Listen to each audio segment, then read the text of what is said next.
Assalamualaikum warahmatullahi wabarakatuh. Bismillahi walhamdulillah. Wassalatu wassalamu ala rasulillah Sayyidina Muhammad ibni Abdullah wa alihi wa sahbihi wa mawala.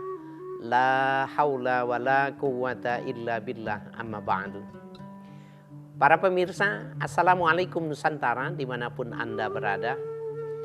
Mudah-mudahan di pagi hari para pemirsa dan saya dan segenap umat Islam dimanapun Anda berada ya mendapatkan curahan keberkahan berdasar kepada doa Nabi kita Muhammad Sallallahu Alaihi Wasallam yang disampaikan dalam sebuah hadis, Allahumma barik li ummati fi bukuriha.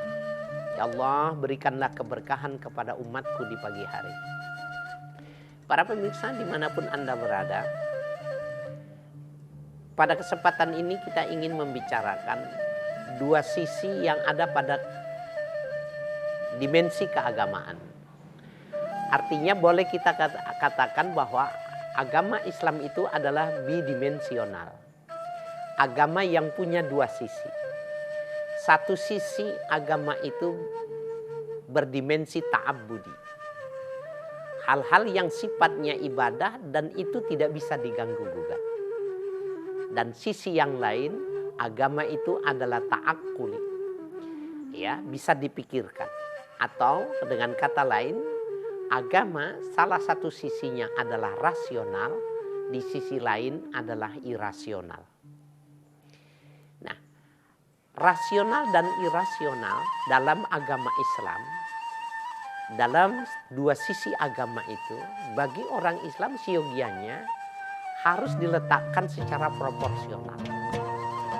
Karena ketika kita mengerti pada dua sisi keagamaan ini, maka kita tidak ngotot memaksakan sebuah kehendak, sebuah keinginan, sebuah pemahaman ya yang sebenarnya di dalam agama itu sesuatu yang tidak boleh dilakukan.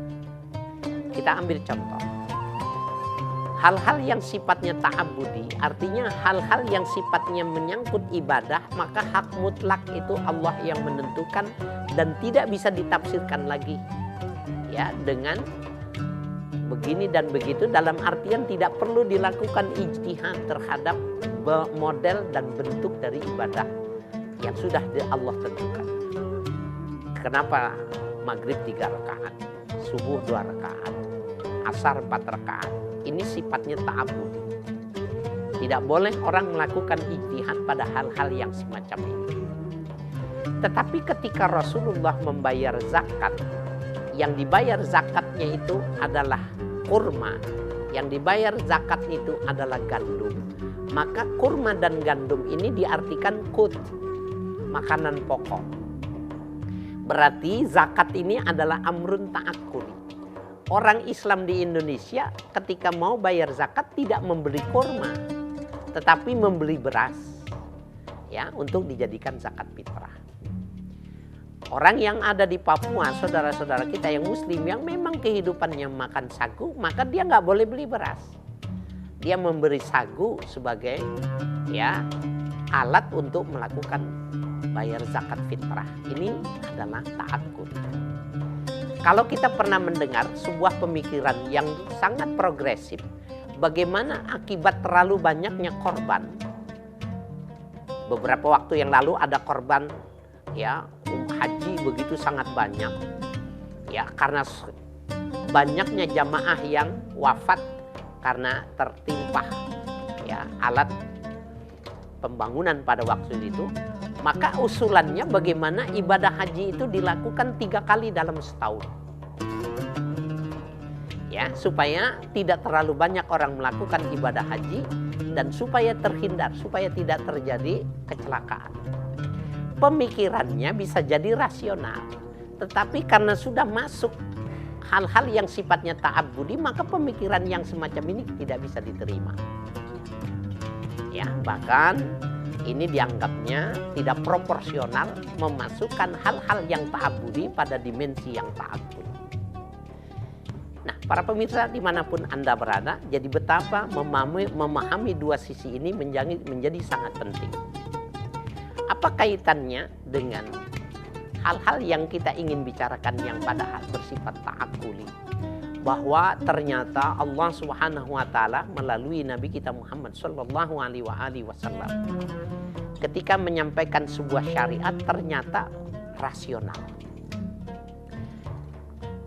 Kalau Bapak-bapak, ya, ibu-ibu dan para pemirsa dimanapun Anda berada sering mendengar bahwa orang yang ingin melakukan sholat duha, maka hendaklah dilakukan itu, sholat duha itu adalah qadra rumhin.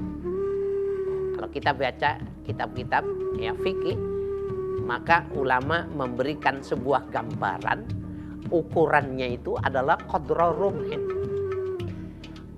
Rumhun itu tombak atau gala untuk mengambil buah. Jadi bambu yang ujungnya bercabang dua untuk memetik buah dari bawah. Itu namanya rumhun. Atau tombak yang bisa dijadikan alat untuk ya mengambil atau apa itu ketika berburu. Nah,